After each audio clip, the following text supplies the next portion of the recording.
You ever get that feeling, like when you're about to speak English and suddenly, poof, all the words you've learned just disappear? Oh, absolutely.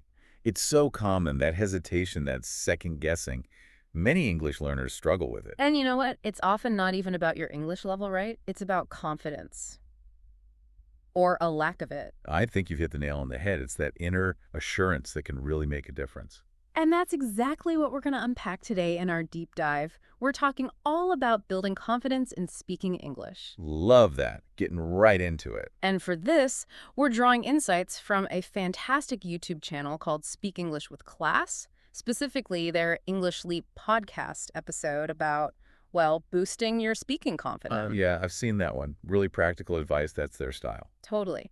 And that's our mission today, to take those practical tips and really break them down for our listeners so you can start feeling more confident every time you speak English. Sounds good. Because, let's face it, speaking a new language can be pretty daunting. For sure. So we're going to look at what real confidence looks like in this context. We'll also point out some things that might be holding you back, those little things that can really trip you up. Absolutely. And of course, we'll dive into some real-world strategies to help you boost that confidence. Not just theory, but actual things you can start doing right away.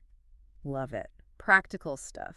So first things first, what does a confident English speaker actually look like to you? Because I feel like there's this stereotype, right? The person who's perfectly fluent never makes a mistake. Yeah, like some kind of language superhero. Yeah. But the podcast really emphasizes that confidence isn't about being flawless. Right. It's not about never making a mistake. It's more about how you handle those mistakes. And that inner feeling of comfort, knowing you can communicate, even if it's not perfect. Yeah, like having that self-assurance. And the podcast highlights some really interesting traits of confident people. Like one that stood out to me was their willingness to take risks. What do you think? How does that apply to learning English? Well, think about it.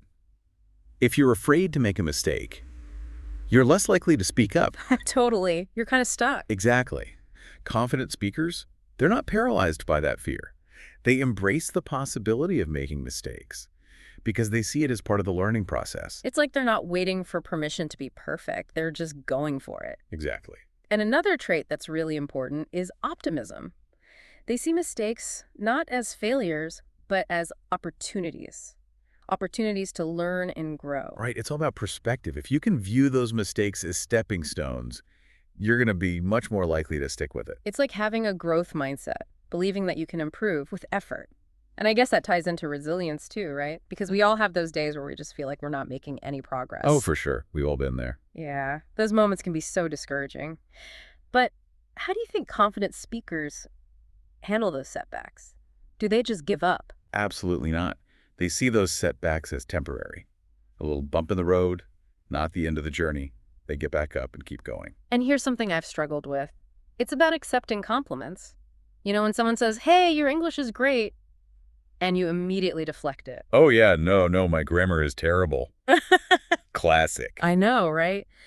But the podcast points out that accepting compliments gracefully is actually a sign of confidence. Why do you think that is? I think it reflects a level of self-acceptance.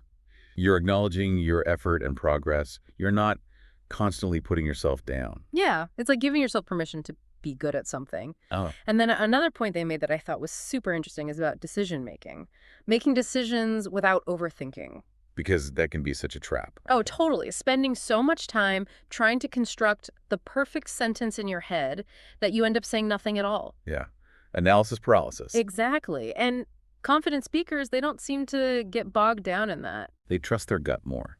They're more willing to just express themselves and clarify if needed, rather than trying to plan every word in advance. It's about going with the flow, being more spontaneous. And then this one really surprised me, setting boundaries. I hadn't really thought about that in relation to speaking English, but it makes sense. Yeah, it's about advocating for yourself. Exactly. So how does setting boundaries show confidence in this context? Well, it's about recognizing your needs. Maybe asking someone to slow down, repeat themselves, or explain a word you don't understand.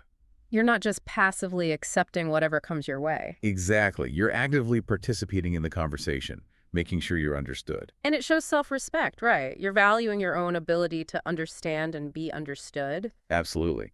And another thing the podcast emphasizes is authenticity. Being yourself, right? Exactly. It's about not trying to sound like someone you're not. embracing your own accent and style, while of course aiming for clarity. Because trying to force yourself to sound a certain way can feel really unnatural and add a lot of pressure, right? Totally. It's like you're constantly putting on a performance instead of just being yourself. And that can really hinder your confidence. It's better to just relax and let your personality shine through. Agreed. And lastly, something that often gets overlooked is active listening. Interesting. How does that relate to speaking confidence? It's about taking the pressure off yourself to constantly be on.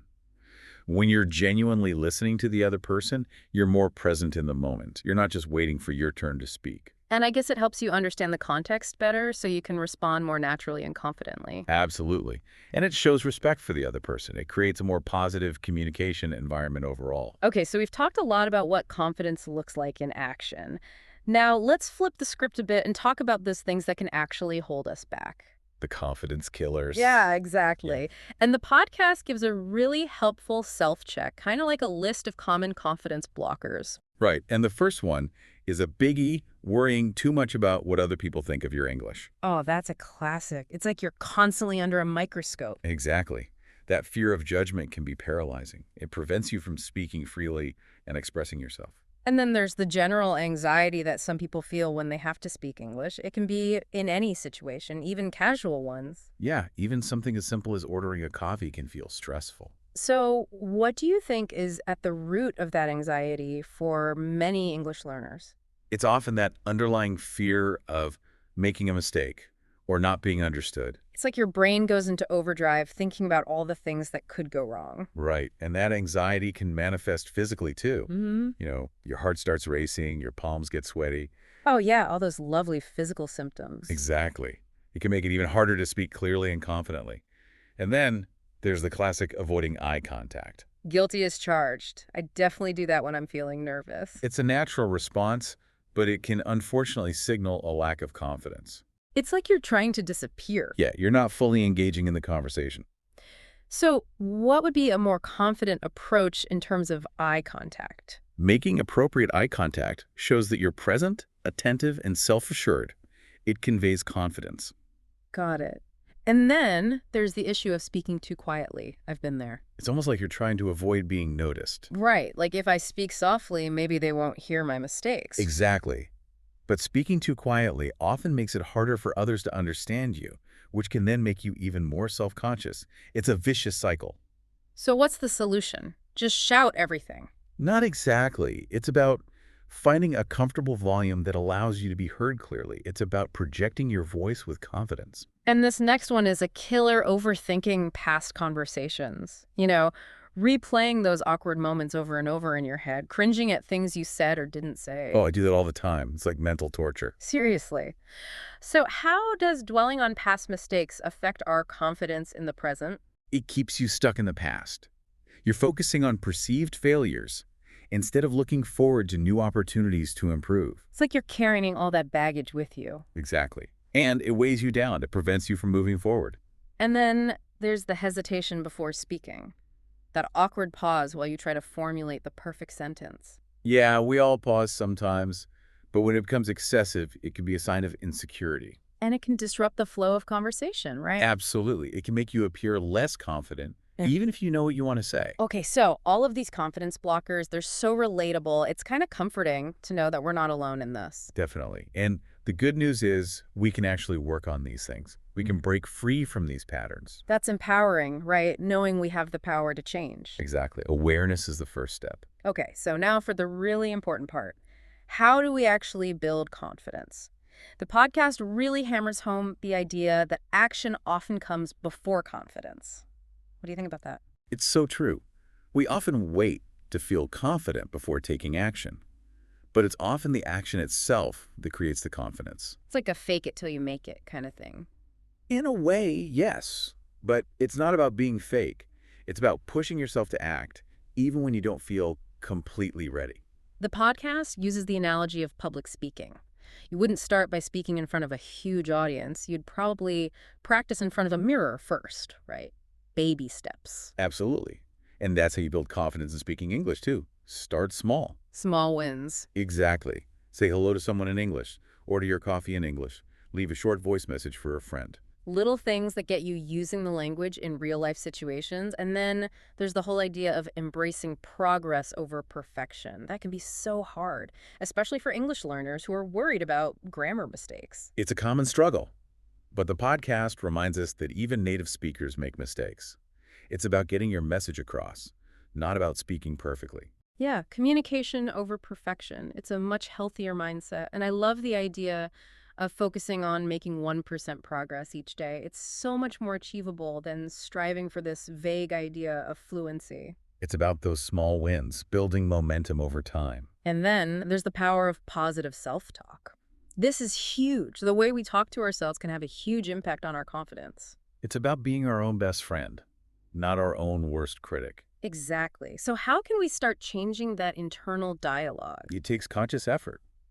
You need to catch yourself when you're being negative and consciously replace those thoughts with more positive and encouraging ones. The podcast uses the phrase flip the script. I love that. So powerful. Instead of saying, I'm so bad at English, try saying, I'm learning and improving every day. It's about retraining your brain to focus on the positive, on the progress you're making. And then building on that, there's the idea of controlled exposure. What do you think that means in practice? It's about gradually stepping outside of your comfort zone, starting with low-pressure situations and gradually increasing the challenge as you gain confidence. Kind of like a step-by-step approach. Exactly. You might start by practicing speaking English to yourself, maybe describing your day or your thoughts. Then move on to texting or emailing in English, and then maybe try joining an online language exchange group where you can have conversations with other learners in a more relaxed setting. It's like slowly building up your tolerance. Exactly. And as you have more positive experiences, you'll start to feel more confident in those more challenging situations. And something else I think people underestimate is body language. The podcast makes a big deal about this. It makes a huge difference. The way you hold yourself physically can actually influence how confident you feel mentally. It's that mind-body connection. Exactly. Think about it. If you're slouching, avoiding eye contact, and mumbling, it reinforces feelings of insecurity. But if you stand tall, make eye contact, and speak clearly, You project confidence, and not just to others, but to yourself as well. It can actually change how you feel. there's even science behind this, right? Like those power poses. Absolutely. Even just standing in a confident posture for a few minutes can affect your hormone levels and make you feel more powerful and in control. So body language is not just about appearances. It can actually impact how you feel internally. Totally. And then another important factor is your support system, the people you surround yourself with. Because negativity can be contagious, right? Absolutely. If you're constantly around people who criticize your English or make you feel bad about your progress, it's going to erode your confidence. So what's the antidote to that? Surrounding yourself with supportive people. Find friends, mentors, or online communities where you feel encouraged and understood. People who celebrate your wins and help you through the tough times. Exactly. And even if you don't have a huge support system, you can still be your own cheerleader. Love that. Be your own best friend. And lastly, and this might be my favorite takeaway from the podcast, is to not take your mistakes too seriously. Yes. Learn to laugh at yourself a little. Because we all make mistakes. It's part of being human. Absolutely. And when you can laugh off those little slip-ups, it takes away their power. It shows that you're not letting them define you. And the podcast makes a good point. Most people aren't even focusing on your mistakes. They're more interested in the message you're trying to convey. Exactly. So give yourself a break. Don't sweat the small stuff. Okay, so let's do a quick recap. We've covered a lot today. Those key strategies for building confidence, all from the English Leap podcast. Take action, even small steps. Embrace progress over perfection. Practice positive self-talk. Gradually increase your exposure to speaking situations. Pay attention to your body language. Surround yourself with support. And don't take those inevitable mistakes too seriously. That's a great summary. And remember, these are all things you can start implementing right away. Absolutely. So, to our listeners out there, think about which of these strategies really resonate with you, and then commit to trying them out in your daily life. Even those small, consistent efforts, they can make a big difference. Because building confidence is a journey, not a destination. It's about those small steps, those little victories along the way. And who knows, maybe that newfound confidence will open up all sorts of new possibilities for you. The sky's the limit.